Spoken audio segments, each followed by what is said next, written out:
Assalamualaikum dan salam sejahtera. Anda sedang menonton Agenda Awani dan malam ini saya ingin membincangkan tentang inisiatif yang cukup hebat namanya APEC. Ada 21 ekonomi.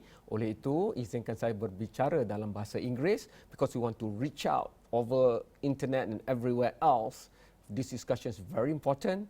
We are faced with many headwinds this year for the 21 economies of APEC.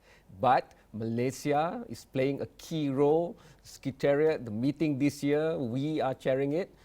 But maybe many of you at home don't realize that there's actually a single movement or initiative under APEC that is recognized officially by APEC. But they are not in any way government officials. They are actually the private sector. So I'm going to introduce you to a very, very outstanding Malaysian who is chair of ABAC, as we like to call it, the APEC Business Advisory Council 2020 chair, Dato Rohana. Transri Mahmood with me. Thank you so much, Dato. You're now also known as the Iron Lady of Malaysia, pushing so many things, moving forward, not only for our country, but also for across Asia-Pacific economies. So I'm just going to go straight to you before I ask you about ABAC. I mean, the elephant in the room right now, I hope you don't mind, if you can spend a short time, because most of us have been under CMCO, PKP or whatever else, and many of us can only look at our passport and not use it, but you have the ability, even though you are inside the nation, of being networked to 20 other APEC economies, and you meet them from time to time, regularly, online or otherwise. Can you tell us your own personal view?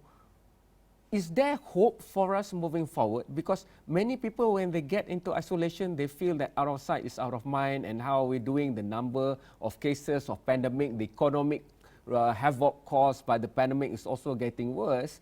But for you, you see the other way around, because you see that if 21 countries and economies come together, that's how we're going to beat this pandemic, both from a public health perspective and also from the economic perspective, Dato. Just to start with that. Terima kasih, Kamarul. Thank you very much, Kamarul.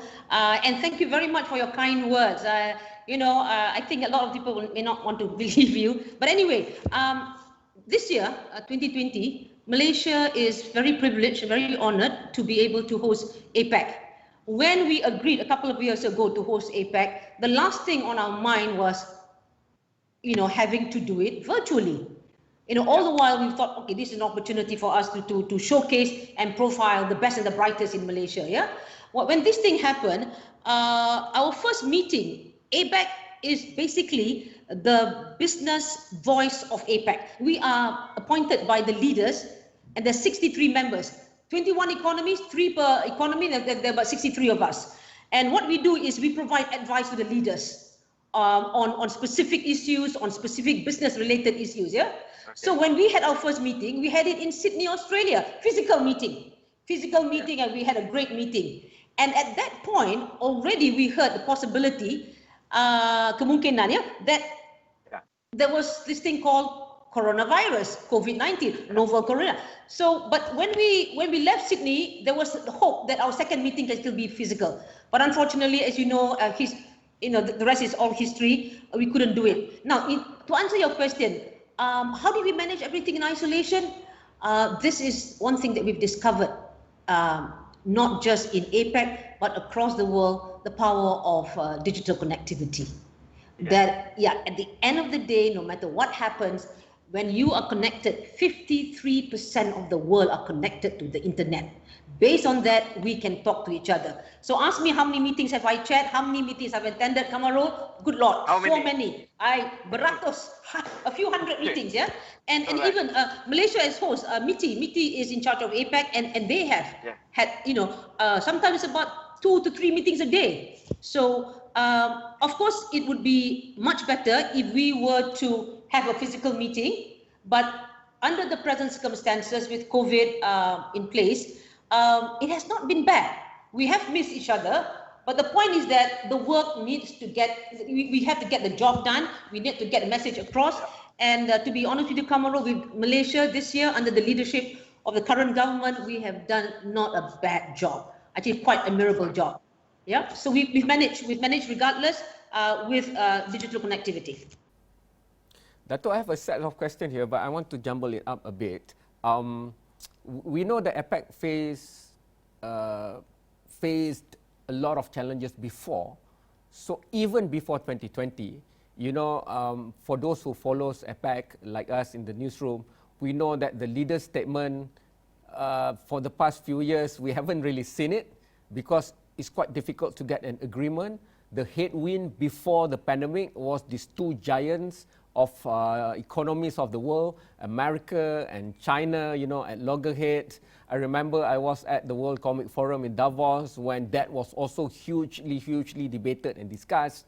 But now that we're chairing it, we are looking forward to the end of the year where the leader's statement, for example, will come up with something that will really not only give hope, but also bridge what is needed in the new normal, which is inclusion, innovation, and also sustainability. And that can only come from a more integrated approach of the 21 economies. So while you are giving us the makeup of what ABAC is and its history, and I'm going to lead you to the meetings, but you know, like, in Malaysia, people, when they hear meeting, they don't really want to know. They just want to know the outcomes of the meeting. So I'm alluding to it, that the people of Malaysia, plus the 20 other APEC economies, I'm sure they want public health to get better and they want the economies to get better.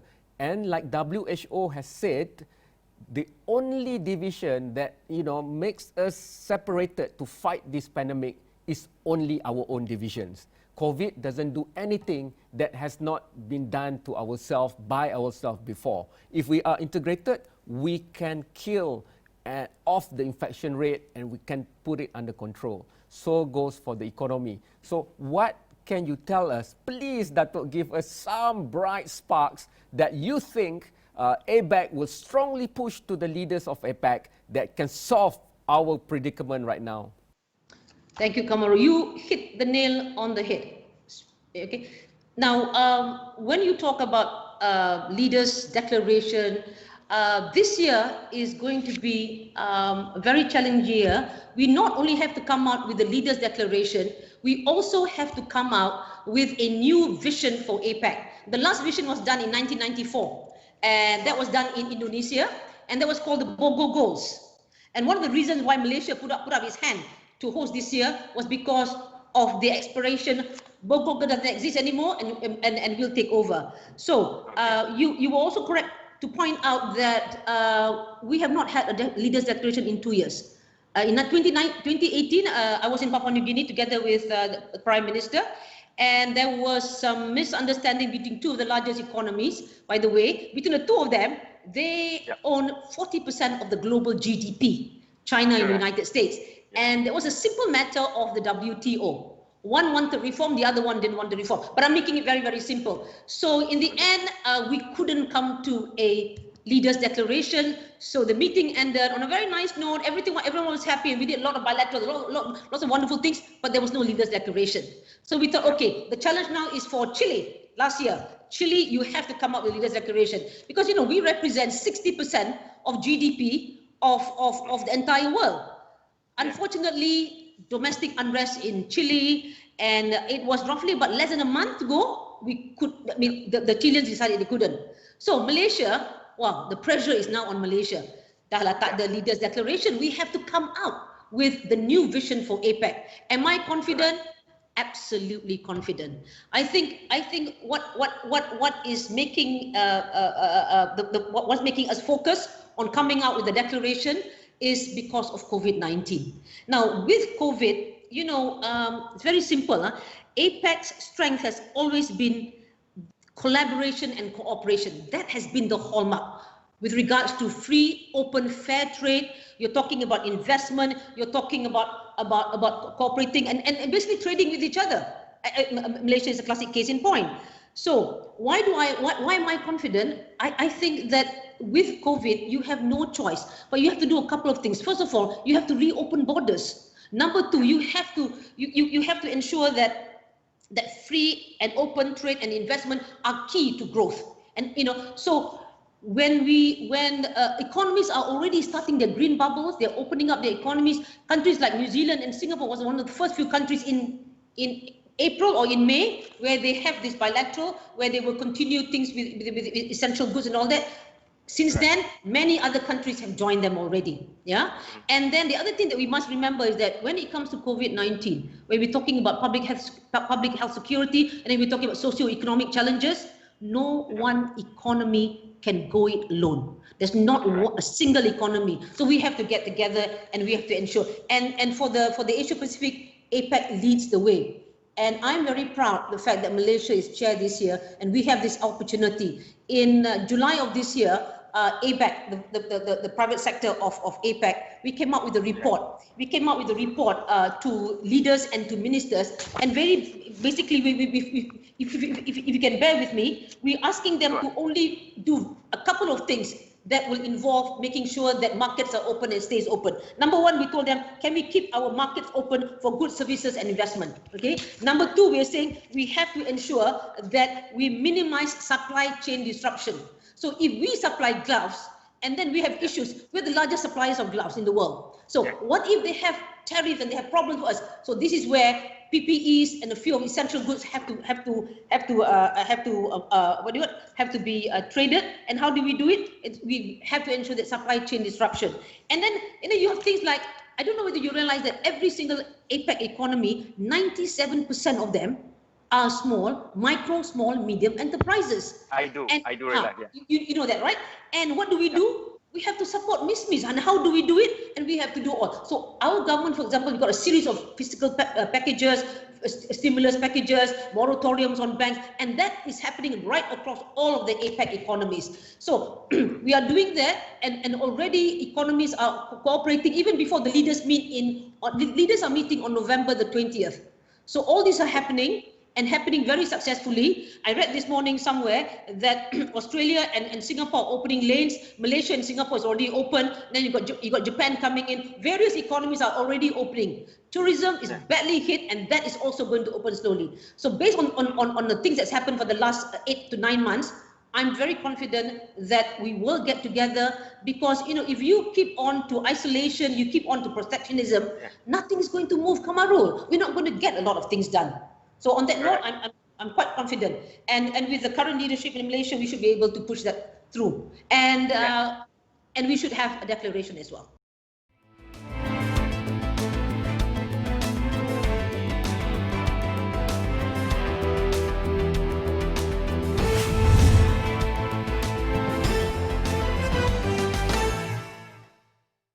Good to know. Finally, a declaration that's much awaited.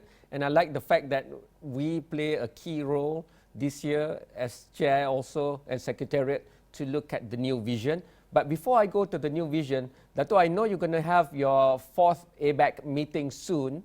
Can you share a bit of detail or specificities on what will be discussed at the 4th meeting? Because if you look at Malaysia, and I like the fact that you reminded us about the 97% over of the small and medium. Indonesia even go forward to say micro, small and medium.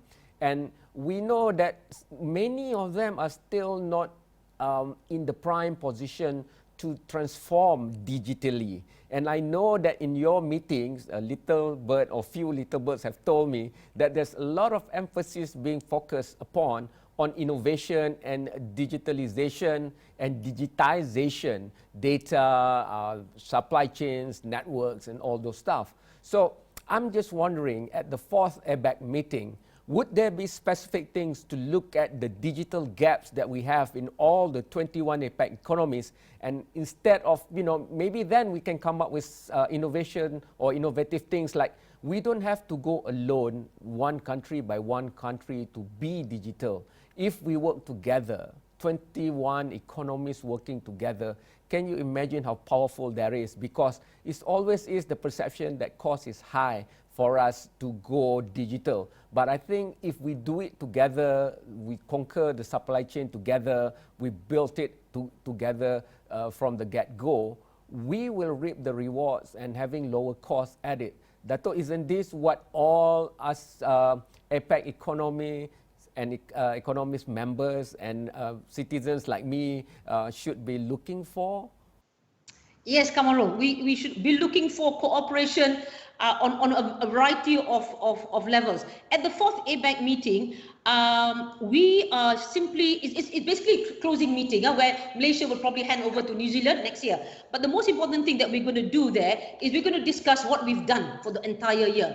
One of the things that we've done this year, as I told you earlier, we did, unlike other years, this is where Malaysia is fortunate. I mean, there's always a, whenever you look at opportunity, when you look at a crisis, there is an opportunity always, yeah? So Malaysia this year have come up with 2 reports, Kamarul. Number one, we've come up with the COVID report that I told you earlier. The second report, which is an annual report, is specifically for the leaders. And in that report, we have highlighted to them what needs to be done from the business perspective. So your issues of mismatch is thoroughly covered there, and at the same time also our emphasis on digital connectivity.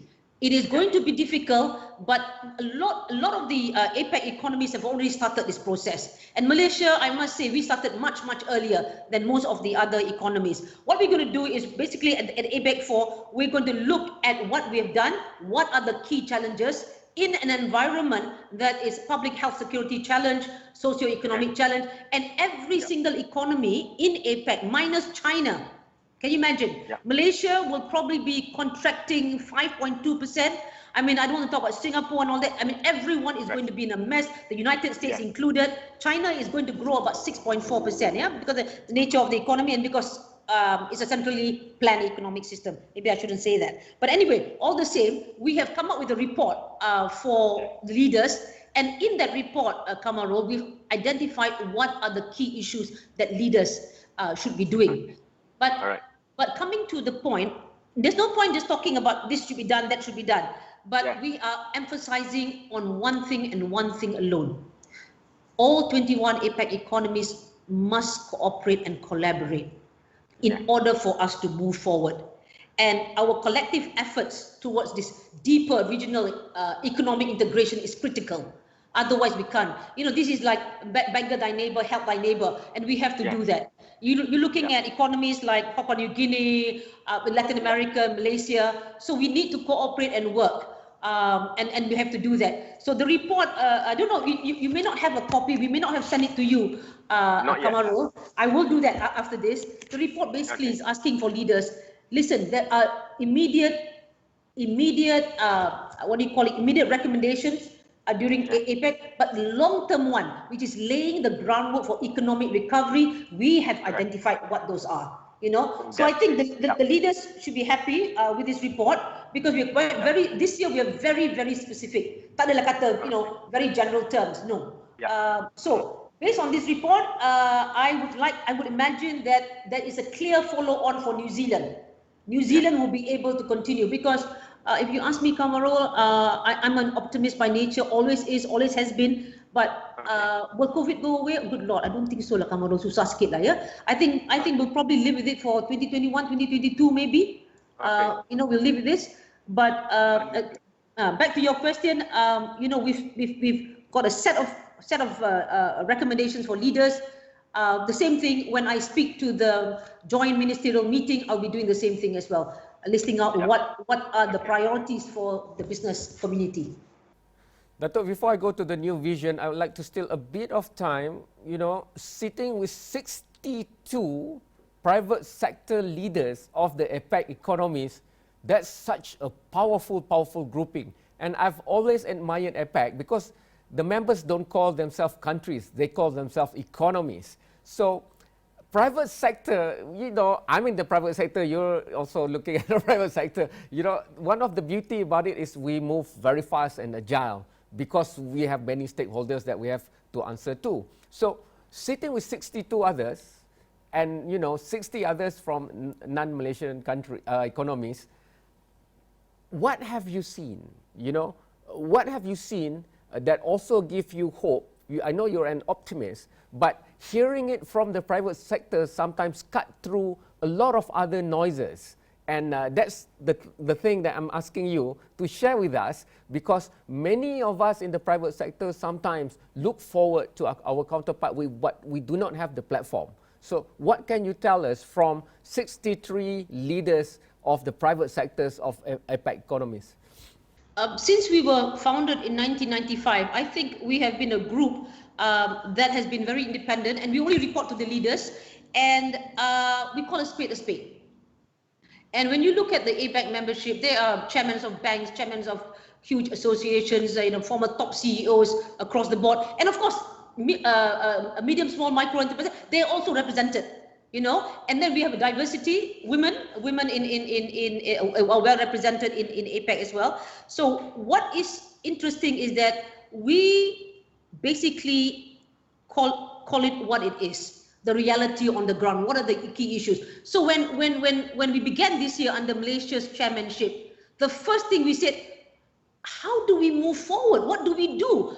Literally every APEC economy is under lockdown, and that's why we very quickly got together. We met. The number of Zoom calls that we've had, I cannot even begin to tell you. And we came up with a report very quickly to look at immediate recommendations. What do we need to do? So business leaders. When you join an organization like ABAC, the APEC Business Advisory Council, friendships are struck. You build a network for years and years, but that's not the objective. The objective is to ensure that while ministers and leaders meet, we give our advice, we give them our point of view, that if we don't do this, if we don't do that. So I think what I enjoy is that we we're not economies, we're not governments, we are business leaders. And then we talk about bottom line, and then we talk about margins, and we talk about issues. If we don't get this done, guess what? It's going to be, we're not going to achieve this. So I think, and what we normally do is we work very closely with various organizations to ensure that our point gets across. And this is where I think this year, and even a couple of years that I've been in APEC for 7 years now. And what we've enjoyed was the fact that that leaders do not, they do take us seriously. They do that. So every year, but we can't do it this year, every year, Kamaru, there's a dialogue between 63 of us and 21 leaders. And that dialogue is quite serious. Yeah.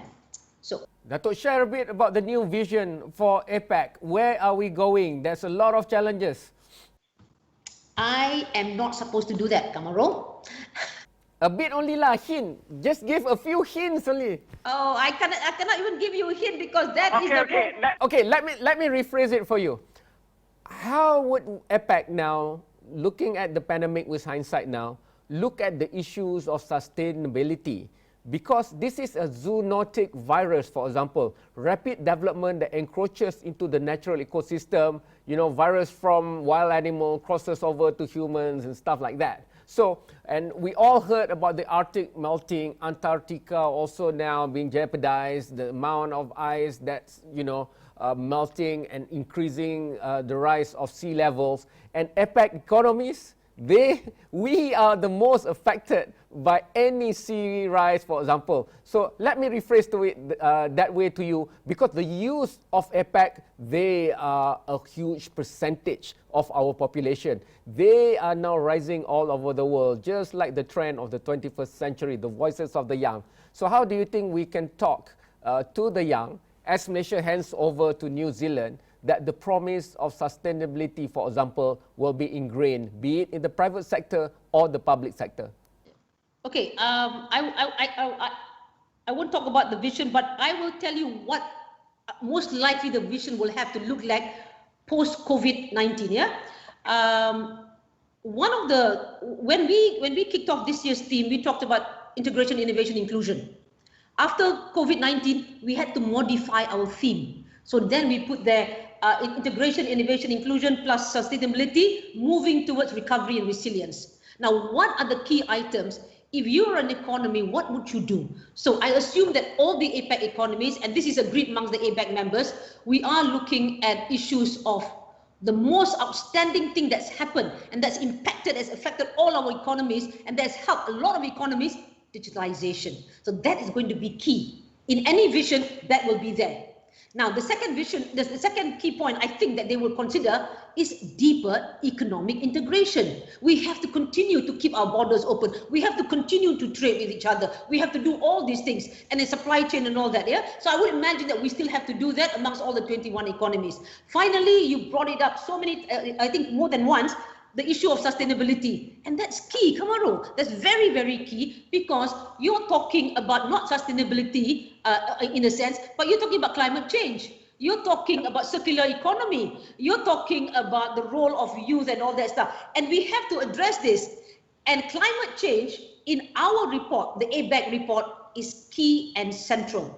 That it must be explicit goals in any vision that we're talking about. We cannot run away from climate change. We can't run away from sustainability issues. And one thing that Malaysia is going to highlight is inclusivity. We're talking about underrepresented groups, women, youth, indigenous communities. We have to talk about all that. And then this is where I think inclusive growth and shared prosperity is key where we're coming. So I would imagine the vision would probably include all those key items. That's one way of answering you. Okay? It has been one of the best experiences I've had as chairman of ABAC, the ability to not just chair, but work with 21 economies. Again, back to cooperation and collaboration, to be able to work with ministers, to be able to work with leaders, and to work with my own counterparts, my own peers. Yeah. So what have we learned? At the end of the day, Malaysia is a trading nation. We have to do this. We have to showcase our best and brightest. That's what I've enjoyed, Kamaru. The ability to work across the board with 21 economies, and the things that we can learn from each other, and what they can learn from Malaysia is very, very important. Would I do this again? Absolutely, I will do this again. Because it's been a wonderful experience. Thank you. So kudos to the Secretariat also, right, Dato? Absolutely. Malaysia's leadership is very important. Maybe, we were, when the COVID hit us, we didn't know what happened. So it took us some time. But right now, if you ask me, do we get full points for hosting APEC and ABAC this year?